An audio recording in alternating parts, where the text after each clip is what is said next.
Howdy, howdy, guys. What's going on? Today we're going to be talking about people and culture.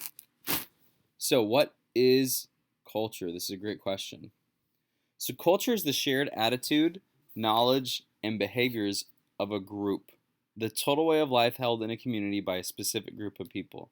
It includes how a group of people live, what work they do, what food they eat, what beliefs they hold, what language they speak, what religion they practice, how they use their environment to meet their needs. It could even include clothing, or maybe even like holidays that they may celebrate.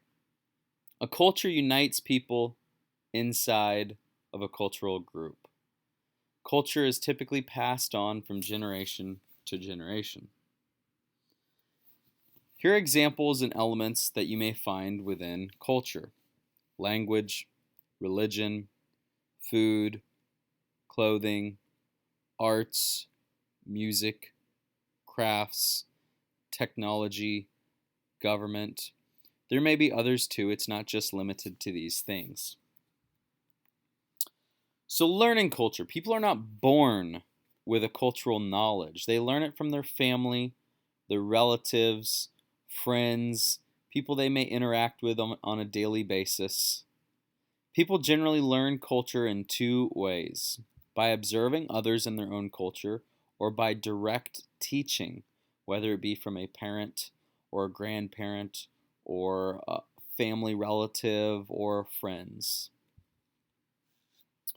Religion has a major influence on people's lives and is an important element in most cultures. Religion is an organized system of beliefs and practices, often centered on one or more gods. Religion establishes beliefs and values that help guide people's behavior. Religion has spread from their points of origin to the rest of the world. All of the world's major religions began in Asia and moved to other continents through a variety of ways.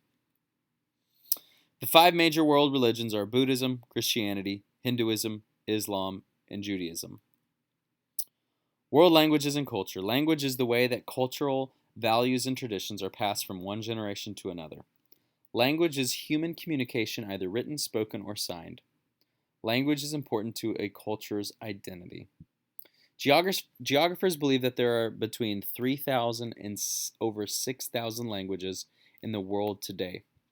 Some languages are spoken by only a few people, while other languages are spoken by millions of people. The language with the largest number of native speakers is Mandarin, which is what is spoken in China. English is the most widespread language throughout the world, meaning it is spoken in more places throughout the world than any other language. Some languages are considered to be dead languages, such as Latin. Does that mean that people still learn it? Yes. Does it mean that countries still use it to communicate? No. How does culture change? Culture changes over time. The changes can be slow or quick. Some changes are simple, such as changes in clothing style, or others are more complex, such as the agricultural revolution. Two ways that a culture changes are through innovation and diffusion. Innovation, something new that is introduced for the first time. An example would be the iPhone. New ideas, inventions, patterns of behavior that change a culture. Examples of innovation are obviously computers, iPhones, internet, smartphones. Diffusion is the spread of ideas, invention, and patterns of behavior from one group to another. Whenever a group of people come in contact with another group of people, diffusion is possible. An example is the spread of the U.S. fast food restaurants around the world. The United States started fast food restaurants with McDonald's, and quickly it spread throughout the world. That is all. Please go through the Nearpod lecture if you have not done so.